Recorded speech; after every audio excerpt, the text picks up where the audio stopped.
만물의 근원 우리 하나님께 모두 나아갑시다. 구원의 반석이신 우리 주님께 기뻐 외치며 찬양합시다. 기도합니다. 이날은 여호와께서 정하신 것이라. 이날에 우리가 즐거워하고 기뻐하리로다. 여호와여 구하옵나니 이제 구원하소서. 여호와여 우리가 구하옵나니 이제 형통하게 하소서. 만유의 주가 되시는 하나님 아버지, 무더운 여름 날씨에도 저희의 건강을 지켜주시고 이제는 시원한 바람이 부는 좋은 계절을 허락하여 주시니 감사합니다. 하나님께서 아름답게 만들어 놓으신 높은 하늘과 푸른 산과 바다를 바라볼 겨를도 없이 분주하게만 살아왔습니다. 이제 주일을 맞이하여 마음을 가다듬고 주님 품 안에 안겨 싸우니 우리 심령의 푸른 산보다 더 푸른 희망을 심어 주옵소서. 우리 가슴에 높은 하늘보다 더 높은 하나님의 사랑을 채워 주옵소서. 예배의 주관자 되시는 예수님의 이름으로 기원하옵나이다. 아멘.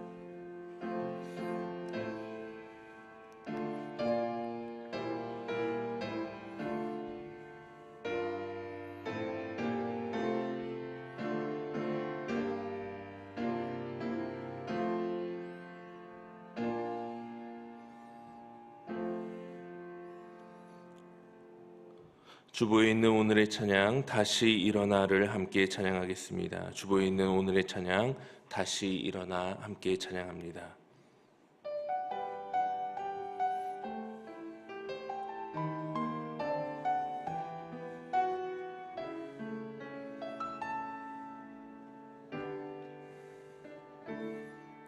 나는 내 마음의 복음이 흥했던 곳에서 다시 아버지를 만나고 주님 내 마음의 연약한 눈물의 끝에서 또 나를 반겨주시네. 작다 생각했던 그의 부르심 다시 나를 회복해 하시네. 다시 일어나 주를 예배함이 내 모든 기쁨이 되리. 그의 기쁨 되어 삶의 모든 순간을 주께 다 내어드리리. 나는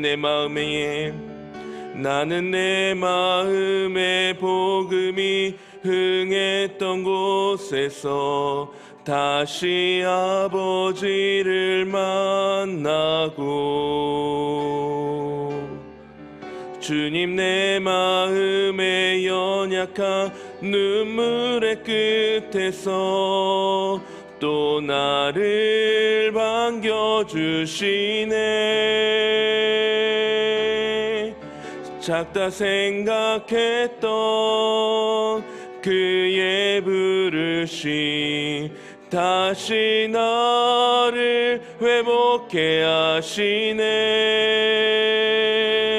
다시 일어나 주를 예배함이 내 모든 기쁨이 되리. 그의 기쁨 되어 삶의 모든 순간을 주께 다 내어드리리. 다시 일어나 주를 예배함이 내 모든 기쁨이 되리. 그의 기쁨 되어 삶의 모든 순간을 주께 다 내어드리리.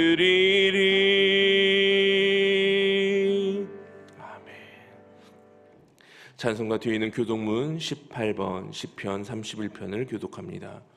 찬송가 뒤에 있는 교독문 18번 시편 31편입니다.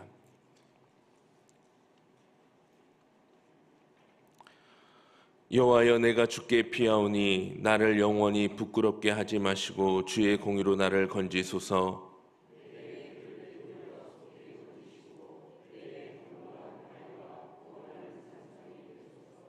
주는 나의 반석과 산성이시니 그러므로 주의 이름을 생각하셔서 나를 인도하시고 지도하소서.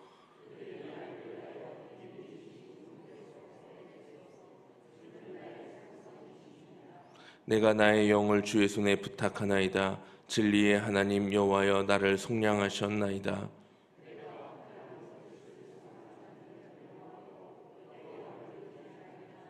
내가 주의 인자하심을 기뻐하며 즐거워할 것은 주께서 나의 고난을 보시고 환난 중에 있는 내 영혼을 아셨으며,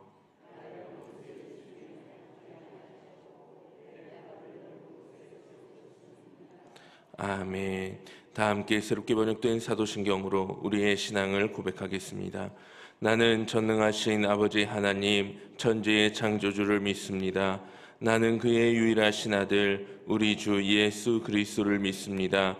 그는 성령으로 잉태되어 동정녀 마리아에게서 나시고 본디오 빌라도에게 고난을 받아 십자가에 못 박혀 죽으시고 장사된 지 사흘 만에 죽은 자 가운데서 다시 살아나셨으며 하늘에 오르시어 전능하신 아버지 하나님 우편에 앉아 계시다가 거기로부터 살아있는 자와 죽은 자를 심판하러 오십니다.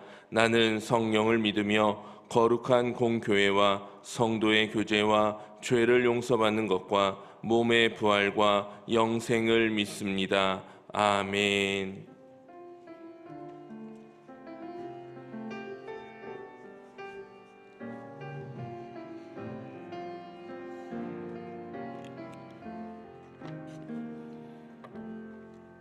사랑과 은혜가 풍성하신 하나님 아버지, 기쁘고 복된 주의를 주심에 감사합니다.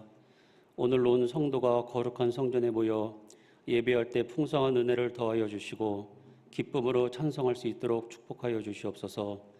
지난날 우리의 삶을 고백하며 나아갑니다. 한 주간도 주님의 은혜가 없이는 살 수 없었던 인생임을 고백합니다. 날 위하여 죽으시고 나의 모든 죄를 대속하신 예수 그리스도의 보혈의 공로 의지하며 나아가오니 우리의 모든 허물과 죄를 용서하여 주시옵소서.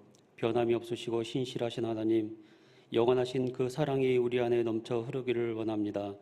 세상 속에서 넘어지고 쓰러질 때마다 언제나 내 곁에 계시며 나와 동행하시는 그 사랑을 기억하게 하여 주시옵소서.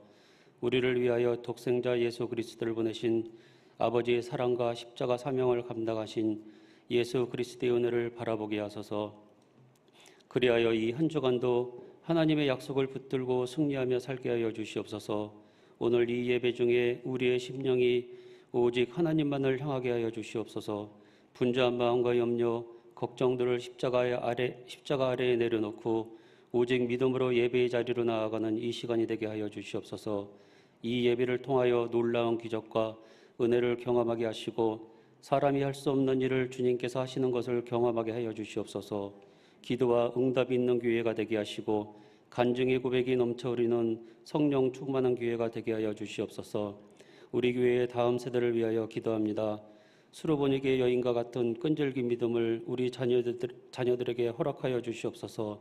주님께서 응답하실 때까지 부르짖고 간구하는 능력의 세대가 일어나게 하시고 연약한 믿음의 뿌리가 강해지게 하시며 풍성한 잎사귀와 충만한 열매를 맺을 수 있도록 축복하여 주시옵소서. 그리하여 다시 한번 한국교회의 성령 기름 부으심과 부흥의 역사가 일어날 수 있도록 축복하여 주시옵소서. 우리 교회를 위하여 기도합니다. 이 지역의 구원의 방주가 되게 하시고 축복의 통로가 되게 하시며 충성된 종들이 더욱 많아지게 하시고 온 유대와 사마리아와 땅끝까지 이르러 내 증인이 되리라고 하신 그 말씀을 따라 증인의 삶을 살게 하여 주시옵소서.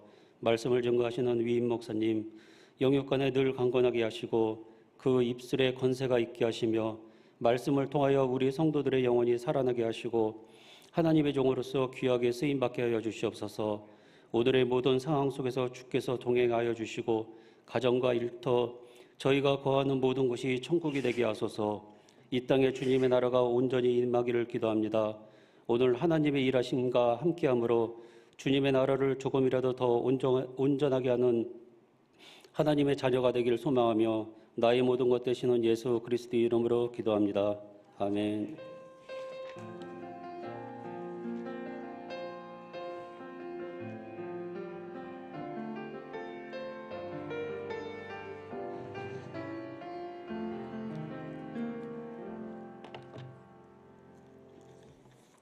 찬송 405장을 함께 찬양하겠습니다. 찬송가 405장입니다.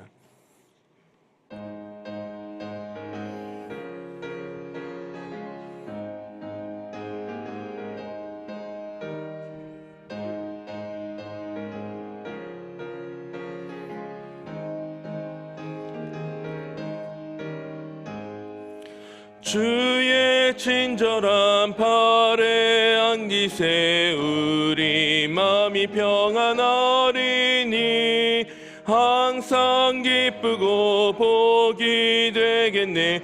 영원하신 팔에 안기세 주의 팔에 그 크신 팔에 안기세 주의 팔에 영원하신 팔에 안기세. 날이 갈수록 주의 사랑이 두루 광명하게 비치고 천성 가는 길 편히 가리니 영원하신 팔에 안기세 주의 팔에 그 크신 팔에 안기세 주의 팔에 영원하신 팔에 안기세. 주의 보좌로 나아갈 때에 기뻐 찬미 소리 외치고 겁과 두려움 없어지리니 영원하신 팔에 안기세 주의 팔에 그 크신 팔에 안기세 주의 팔에 영원하신 팔에 안기세. 우리에게 주시는 하나님의 말씀은 마태복음 3장 1절부터 3절까지 말씀입니다. 신약 성경 3쪽입니다. 마태복음 3장 1절부터 3절까지 말씀.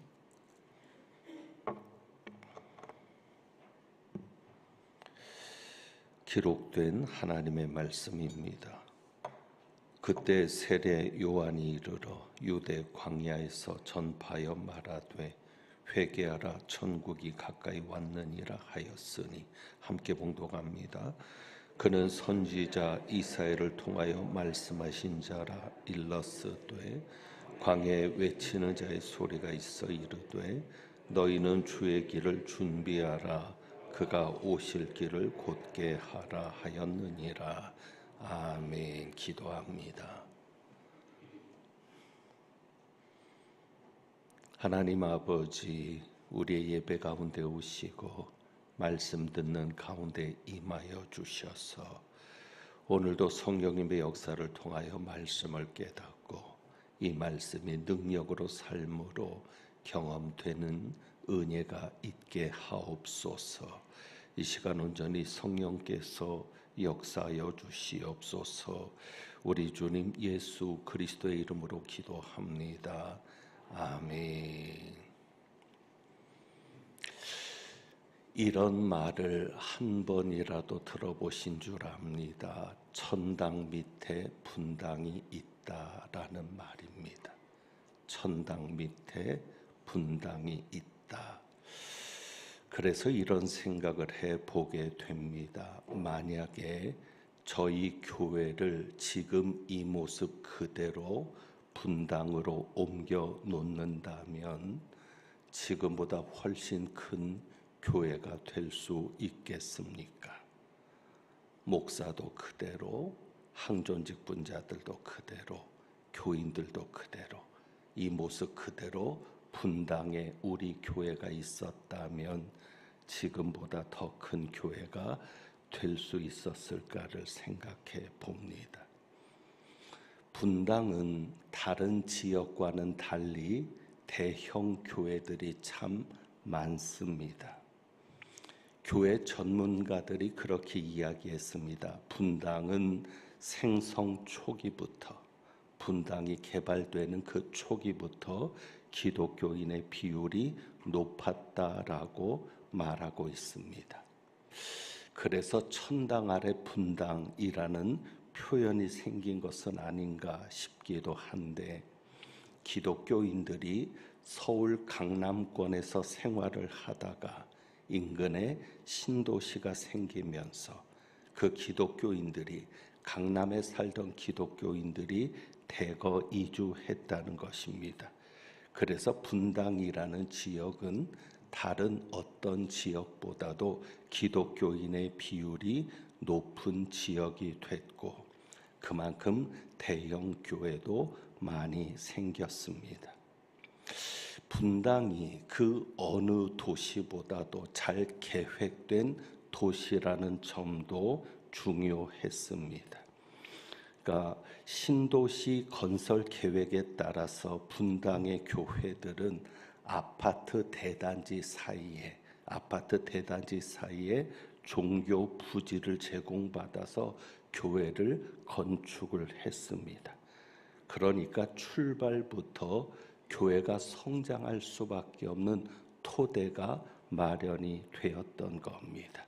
그러니까 상가에서 개척을 해서 대형 교회가 된 것이 아니라 계획된 도시에서 아주 잘 계획된 상황 속에서 종교 부지를 받고, 그리고 건축을 하고, 그리고 교회가 성장할 수 있었다고 합니다.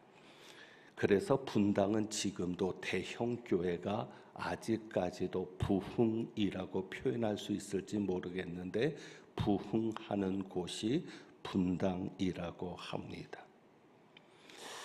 어찌 보면 예수 믿는 이들이 하나님으로부터 복을 받았습니다. 그리고 그 부모님들의 신앙을 자녀들이 이어받고 그 자녀들이 복을 받았습니다. 그래서 잘 사는 지역일수록 기독교인의 비율이 많은 것 같기도 합니다. 왜 갑자기 주일에 뜬금없이 분당 타령을 하는가 여러분이 생각하실 수 있겠는데, 세례 요한을 묵상하면서 생각하게 되었습니다. 세례 요한을 묵상하다 보니 두 가지를 깊이 생각하게 됩니다. 그 첫 번째가 세례 요한은 광야에서 복음을 전했다고 하는 사실입니다. 그러니까 세례 요한이 복음을 전한 곳은 광야입니다. 광야에서 외쳤습니다. 그래서 3절에 보면 이런 표현이 있습니다. 구약 이사의 말씀을 인용한 것이지만 광야에 외치는 자의 소리가 있어. 그래서 세례 요한은 별명처럼 이런 별명이 붙습니다. 어떤 별명입니까? 광야에 외치는 자. 정확하게 표현하면 광야에서 외치는 자라는 별명이 붙습니다. 자, 광야가 어디입니까? 광야는 사람이 살 수 없는 곳이 광야입니다. 그러므로 사람이 없는 곳이 광야입니다. 한마디로 세례 요한이 복음을 전한 그곳은 사람이 없었던, 사람이 없는 곳에서 복음을 전하고 설교를 했다는 사실입니다. 그런데 사람이 없는 곳에서 복음을 전하기 시작했는데 놀라운 역사가 일어납니다. 그것이 5절입니다. 5절에 보면 이때에 예루살렘과 온 유대와 요단강 사방에서 다 그에게 나와. 놀랍지 않습니까? 사람이 살지 않는 곳, 사람이 없는 곳에서 복음을 전한 겁니다. 시장에서 복음 전한 게 아닙니다. 사람이 없는 곳 광야에서 복음을 전했는데 그곳으로 사람들이 모여옵니다. 예루살렘과 온 유대와 요단강 사방에서 다 그에게 나왔다. 여러분, 이것이 진짜 기적입니다. 이것이 진짜 하나님의 역사입니다. 사람이 많은 곳에서 사역을 시작한 것도 아닌데, 사람이 없는 광야에서 사역을 시작했는데 그곳으로 사람이 모여왔다. 이것이 진정한 하나님의 역사가 아닙니까? 저희 교회도 아파트가 들어와서 급성장을 했다라고 할 수 있겠습니다. 350명일 때 이 본당을 건축을 했고요. 그때 이 지역이 개발되기 시작했습니다. 주변에 아파트 단지가 들어와서 교회가 커졌는데 이것을 하나님의 기적이라고 말할 수 있겠습니까? 저는 그래서 어디 가서도 저희 교회가 커진 것에 대해서 자랑하지 않습니다. 분당의 우리 교회가 가장 주목받는 교회 중에 하나인데, 분당 우리 교회는 2012년부터 기존 신자의 등록을 받지 않았다고 합니다. 수평 이동 때문에 그렇습니다. 물론 등록하지 않고 예배는 드릴 수 있습니다. 그래서 그렇게 많은 인원이 모여서 예배를 드릴 것입니다. 그런데 신자들의 수평 이동을 막기 위해서 등록교인, 기존의 교회를 다니던 이들의 등록은 막았다고 이야기를 합니다. 물론 저희 교회는 이렇게 지역이 개발된 곳에 있는 교회와 차이점이 있기는 합니다. 어떤 차이점입니까? 저희 교회는 개발되는 지역의 종교 부지를 받아 들어가서 건축한 게 아닙니다. 먼저 교회가 있었습니다. 그리고 주변이 개발되었습니다. 이 또한 하나님의 역사라고 말할 수 있겠습니다. 그러니까 세례 요한처럼 세례 요한이 먼저 있었고, 그리고 그 사람들이 세례 요한에게 모여온 것처럼 저희 교회가 먼저 있었다는 것.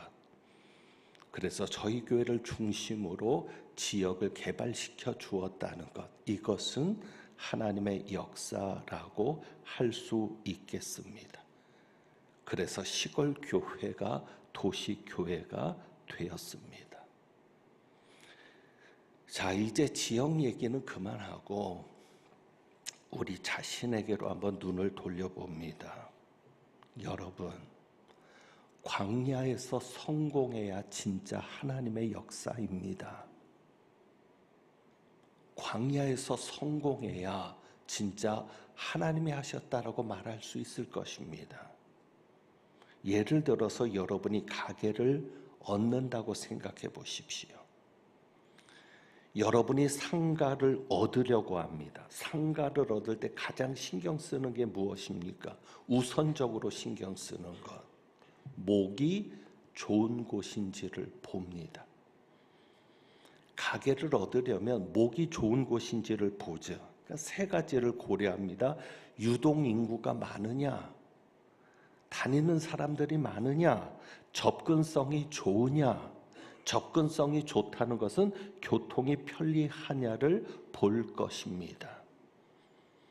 자, 그래서 목이 좋은 곳에 가게를 얻었습니다. 그런데 장소가 좋아서 장사가 잘 된다면, 장소가 좋으니까 가게가 잘 된다면 그것을 굳이 하나님의 역사라고 말할 수 있겠습니까? 여러분이 잘 될 수 있는 요소를 갖추어서 잘 되는 것이라면 굳이 하나님이 필요하겠습니까? 세례 요한처럼 예를 들어 광야에다가 가게를 차렸다. 사람도 다니지 않습니다. 그런 곳에 가게를 차렸는데 사람들이 몰려온다. 그래야 진짜 하나님의 역사라고 말할 수 있지 않겠습니까? 그래서인지 요즘 하나님이 좀 뒤집어 놓으신 것 같습니다. 왜? 기도하라고. 목 좋은 곳은 월세가 비싸졌습니다. 그러다 보니까 점점 어디로 들어가요? 뒷골목으로 들어갑니다. 월세가 좀 더 싼 뒷골목. 상권은 좋지 않죠. 접근성도 불편하죠. 그런 곳에 상가를 얻습니다. 그런데 어쩌면 이것도 하나님의 뜻이 아닐까. 장사가 안 될 만한 곳에서 잘 돼야 그것이 기적이 체험되는 것이고 그것이 진짜가 아닐까 생각합니다. 오히려 그런 광야 같은 곳이어야 하나님 앞에 더 매달리게 될 수 있지 않을까 생각합니다.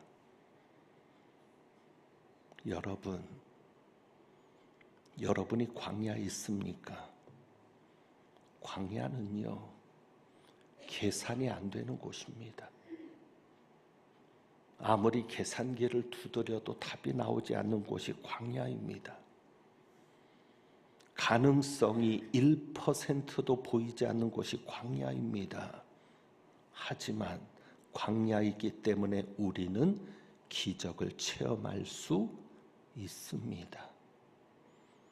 광야이기 때문에 우리는 하나님이 하시는 일을 경험할 수 있습니다. 만약에 여러분의 경험과 여러분의 능력과 여러분의 계산으로 결과를 낼 수 있다면 굳이 하나님이 필요하겠습니까? 기도하지 않아도 될 겁니다. 기도하지 않고 해도 결과가 있을 겁니다. 그러나 광야니까, 지금 이 시대가 광야에 있는 것 같은 시대니까 하나님이 필요한 것입니다. 광야니까 하나님이 아니면 안 되는 것입니다. 여러분이 광야에 있다라고 생각된다면, 지금 내가 처해 있는 이 시간, 이 상황, 이 삶이 광야라고 생각된다면 더 기도하십시오. 정말 하나님이 아니면 안 된다고 하나님께 매달리셔야 합니다. 그리고 또 한 가지, 세례 요한을 보면서 특이한 점이 있습니다. 세례 요한의 메시지입니다. 광야에서 세례 요한이 외친 메시지가 무엇입니까? 그 메시지를 듣고 사람들이 몰려오는데 저는 이게 이해가 안 됩니다. 세례 요한의 메시지가 무엇이었어요? 2절이죠. 무엇입니까? 회개하라, 천국이 가까이 왔느니라. 지난주에 제가 이런 질문을 던졌습니다. 왜 이렇게 어려운 때 죄를 이야기하십니까? 우리는 정말 힘들어 죽겠는데 왜 죄를 이야기하십니까? 죄 문제를 가지고 언급하십니까? 그런데 세례 요한이 그랬습니다. 세례 요한이 활동했던 때가 언제입니까? 로마의 압제 가운데 있었습니다. 세례 요한이 사역하던 그때 이스라엘은 어느 때보다도 힘든 때였습니다. 우리나라로 말하면 일제강점기였을 것이고, 그때보다도 이 시대는 더 힘들게 살지 않았겠습니까? 제대로 된 먹을 것도 없었을 줄 압니다. 그때 세례 요한의 메시지가 무엇입니까? 위로하는 메시지였습니까? 소망을 주는 메시지였습니까? 너희가 조금만 참으면 해방이 온다. 그때까지 견뎌라는 메시지였습니까? 아닙니다. 회개하라. 천국이 가까이 왔느니라. 힘든데, 정말 나는 힘들어 죽겠는데 하나님은 세례 요한을 통해서 회개하라는 메시지를 던집니다. 놀라운 것은 그 메시지를 듣고 사람들이 몰려온다는 겁니다. 위로의 메시지, 축복의 메시지가 아닌데, 소망을 주는 메시지가 아닌데 그 메시지를 듣고 사람들이 몰려옵니다. 제 상식으로는 이해가 안 되는데 여러분의 상식으로 이해가 되십니까? 하지만 여기에서 하나님께서 일하시는 중요한 원리가 있음을 깨닫습니다. 어떤 원리입니까? 우리가 회개할 때 하나님께서 일하실 수 있기 때문입니다. 하나님이 개입하시려면, 하나님이 일하시려면 회개가 먼저입니다. 왜요? 죄가 있는 곳에는 하나님께서 있을 수 없잖아요. 죄가 있는 곳에 하나님이 일하실 수 없잖아요. 죄가 있는 곳에 기도가 응답되지 않잖아요. 죄를 품고 하나님 앞에 아무리 부르짖어 봐야 하나님이 응답하실 수 없잖아요. 그러니 정말 어려운 때 필요한 게 무엇입니까? 회개입니다. 왜?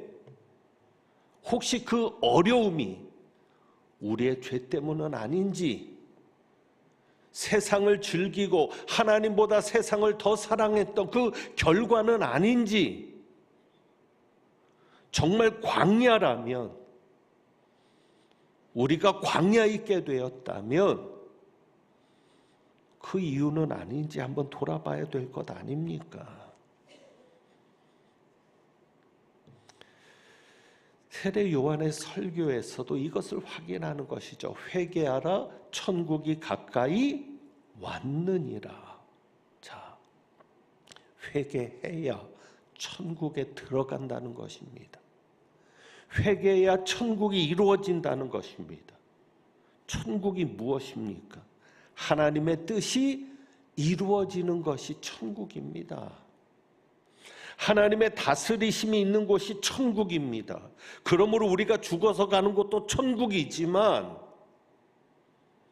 그 천국이 우리에게 가까이 온다는 것은 이제 하나님의 통치가 시작될 거라는 것입니다. 이제 하나님께서 역사하실 것이라는 것입니다.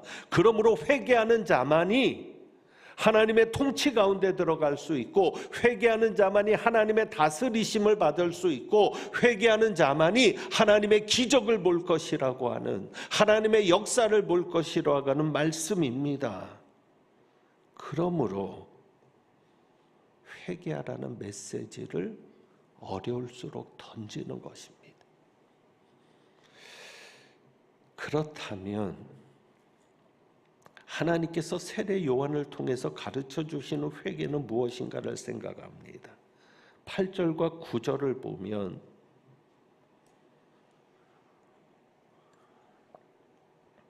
세례 요한이 많은 바리새인과 사두개인들이 세례를 베푸는 데 오는 것을 봅니다. 그러면서 그들을 향해 독사의 자식들아라고 말하면서 누가 너희를 가르쳐 임박한 진노를 피하라 하더냐. 그러니까 세례 요한이 천국이 가까이 왔다 그럴 때는 임박한 진노, 그러니까 그 천국은 진노를 담고 있는 천국인 것 같습니다. 우리가 생각하는 그런 좋은 면의 천국도 있지만 그 천국이 이루어지면 심판받을 자는 심판받고 하나님의 진노를 당할 자는 진노를 당하고, 물론 구원받을 자는 구원받는 것이죠. 그러니까 이런 양면성이 다 포함된 것 같은데, 그러면서 이렇게 말합니다. 8절, 그러므로 회개에 합당한 열매를 맺고 속으로 아브라함이 우리 조상이라고 생각하지 말라. 여기서 진정한 회개가 나옵니다. 여러분, 생각만으로 끝나는 것이 회개가 아닙니다. 생각하지 말라. 우리의 회개는 생각만으로 끝나요. 내가 죄인입니다라고 생각하고, 내가 잘못했습니다라고 생각하고, 그것으로 끝나는데, 어찌 보면 그 회개는 무슨 회개요? 입술로만의 회개인데, 하나님께서 요구하시는 회개는 무엇입니까? 회개에 합당한 열매를 맺고. 누가복음 3장 8절에는요, 속으로 아브라함이 우리 조상이라고 생각하지 말라. 마태복음은 그랬는데 누가복음에서는 속으로 아브라함이 우리 조상이라고, 속으로는 아니겠죠, 아브라함이 우리 조상이라고 말하지 말라. 말하지 말라라고 표현되어 있습니다. 그러니까 입술만의 회개, 생각만의 회개는 회개가 아니라 회개에 합당한 열매를 맺어야 되는 회개는 열매 문제입니다. 그래야 진짜 회개입니다. 회개에 합당한 열매를 맺어야 되는 것이죠. 그래서 누가복음에 보면 행위를 말하고 있습니다. 구체적으로 그들이 회개했다면, 회개하고 세례를 받는다면 너희는 이렇게 살아야 된다. 그래야 회개한 것이다라는 뜻이 됩니다. 그러니까 회개했으면 행동이 달라져야죠. 여러분의 광야를 기적의 장소, 여러분의 광야를 체험의 장소로 바꾸는 것이 회개입니다. 그러니까 이제는 우리의 삶의 방식이 달라져야 합니다. 오늘 여러분이 첫 찬송을 그 찬송 드렸습니다. 다시 일어나 주를 예배함이 내 마음의 기쁨이 되리. 정말 여러분이 예배드리는 것이 기쁨이 됩니까? 이제는 되어야 합니다. 그래야 하나님이 역사하십니다. 그게 회개입니다. 억지로 예배드리던 내가 기쁨으로 예배를 드리고, 기도하지 않았던 내가 기도하고, 성경 한 장도 읽지 않았던 내가 하나님의 말씀을 읽고 듣고, 하나님의 것을 제대로 구별해서 하나님 앞에 드리지 못했던 내가 하나님의 것을 드리고, 왜? 내 모든 삶의 순간을 주님께 내어 드리리. 입으로만 찬송하는 것이 아니라 내 삶의 모든 순간도 주님께 내어 드리는데, 이것이 무엇이 아까우랴? 그러니까 이제는 삶의 방식을 바꿔야 되죠. 봉사하지 않았던 이들이 봉사하고, 전도하지 않았던 이들이 전도하고, 가족조차 사랑하지 못했던 이들이 사랑하고, 이렇게 회개에 합당한 열매가 나타날 때, 그때 하나님의 기적을 볼 것입니다. 말씀을 정리합니다. 여러분이 광야에 있으십니까? 광야로 느껴지십니까? 계산도 안 되고, 답도 없고, 보이는 것도 없고, 그래서 하나님이 필요합니다. 그래서 하나님이 역사하셔야 합니다. 여러분이 광야에 있다면 하나님의 기적을 경험할 기회입니다. 여러분이 하나님의 하실 일을 기대한다면 여러분의 삶을 바꾸십시오. 여러분의 삶의 방식을 바꾸십시오. 그러면 기적을 보게 될 것입니다. 세례 요한은 광야에서 시작했는데 그곳으로 사람들이 모여오지 않습니까?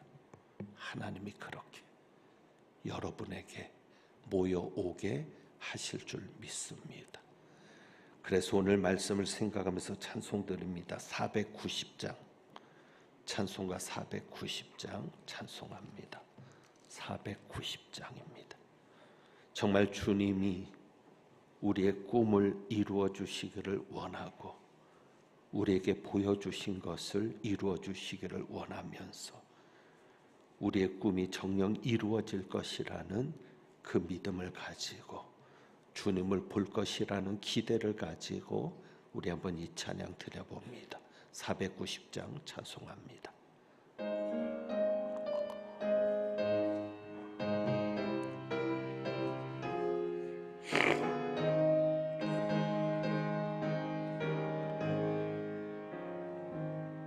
주여 지난 밤 내 꿈에 배였으니 그 꿈 이루어 주옵소서. 밤과 아침에 계시로 보여주사 항상 은혜를 주옵소서. 나의 놀라운 꿈 정녕 나 믿기는 장차 그 은혜 받을 편이 나의 놀라운 꿈 정녕 이루어져 주님 얼굴을 배우리라. 마음 괴롭고 아파서 낙심될 때 내게 소망을 주셨으며 내가 영광의 주님을 바라보니 앞길 환하게 보이도다. 아멘. 나의 놀라운 꿈 정녕 나 믿기는 장차 큰 은혜 받을 편이 나의 놀라운 꿈 정녕 이루어져 주님 얼굴을 배우리라. 세상 풍조는 나날이 변하여도 나는 내 믿음 지키리니. 주님 인생 살다가 죽음이 꿈 같으나 오직 내 꿈은 참되리라. 나의 놀라운 꿈 정녕 나 믿기는 장차 큰 은혜 받을 편이 나의 놀라운 꿈 정녕 이루어져 주님 얼굴을 배우리라. 아멘. 기도합니다. 하나님 아버지 용서하시옵소서. 어렵고 힘들면서도 기도하지 못했습니다. 기도한다고 하면서도 형식적이었지. 정말 하나님께 매달리는 기도조차 제대로 드리지 못했습니다.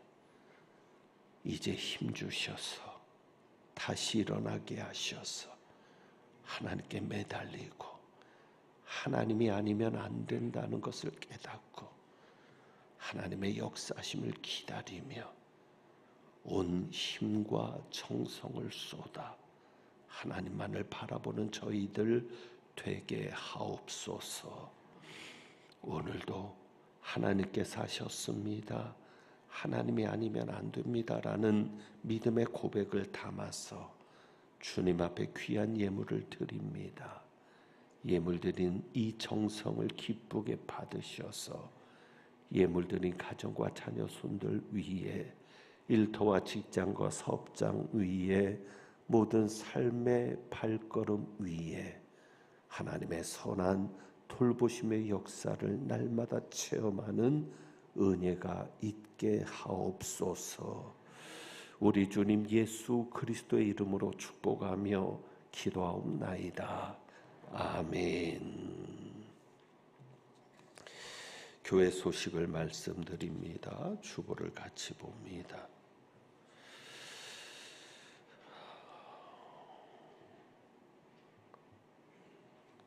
지금이 참으로 영적으로도 어려운 때여서 이번에 저희 교회에서는 창립 117주년을 맞아서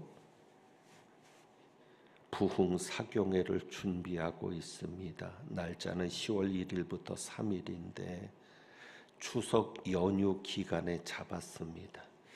우리가 명절을 보내면서 영적으로도 많은 도전을 받고 해이해질 수 있는 때에 우리가 1일, 2일, 3일, 이 3일에 걸쳐서 연휴 마지막 3일에 걸쳐서 집회를 하게 되는데 지금부터 여러분이 사모하는 마음으로 정말 우리가 다시 일어날 수 있는 계기가 될 수 있도록 기도로 준비해 주시기를 부탁드립니다.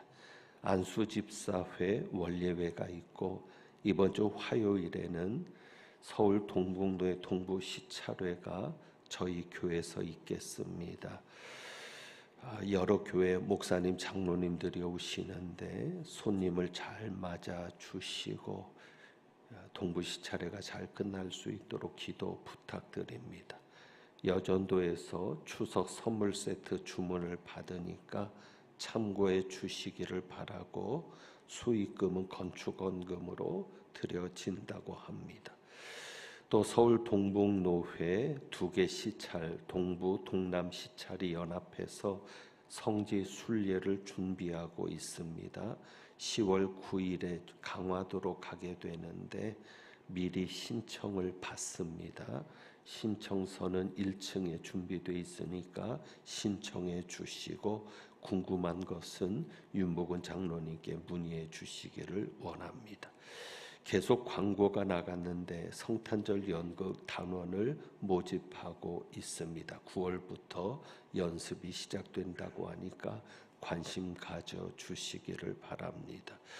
저는 오늘 일동 동복교회 헌신예배 설교 부탁을 받아서 다녀오게 됩니다. 오늘 점심 배식과 봉사는 신창 1구역과 동부 1-4B 구역에서 수고하고 다음 주는 신창 2구역과 동부 1-4A 구역에서 섬겨 주시겠습니다. 감사드리고 주방 성기미로 수고해 주시는 권사님께도 감사를 드립니다. 교우 소식에 보면 여러분이 군복무 중에 있는 자녀들을 위해 기도해 주시는데 이번에 저희 교회에서 2명의 청년이 입대를 하게 됩니다. 고영교 성도님, 우인성 권사님의 아들 고유민 형제와 그 다음에 우석찬 청년부입니다. 우석찬 형제가 내일입니다. 논산으로 훈련에 들어가게 되는데 여러분 기억하시고 격려해 주시고 위에서 기도해 주시기를 부탁드립니다. 이제 우리 이준희 목사님과 박소은 전도사님이 화요일에 슬로베니아로 출국하게 됩니다. 그래서 그 후임으로 이연화 전도사님 유년부를 맡아서 수고하시면서 평일에는 히라 카페에서 사역해 주실 겁니다. 이연화 전도사님 모셨는데 우리 한번 인사하겠습니다. 앞으로 잘 부탁드리겠습니다. 박수로 부탁드리겠습니다. 이제 주가 일하시네 1절 찬양하면서 한 주간 주님께서 일하실 것을 또 기대하고 소망해 봅니다. 주가 일하시네 1절만 찬양합니다.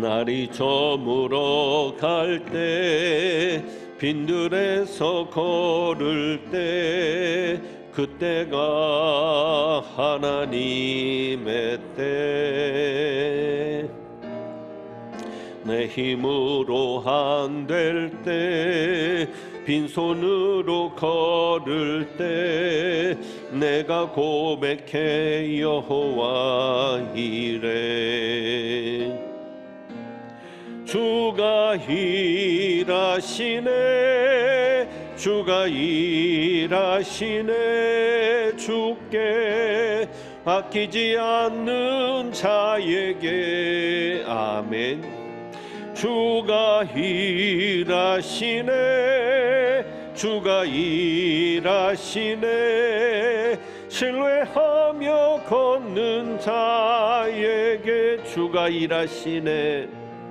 주가 일하시네 주가 일하시네 주께 아끼지 않는 자에게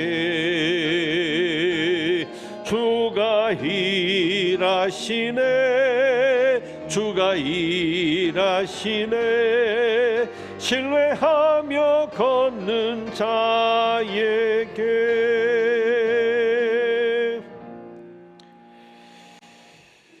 축도합니다.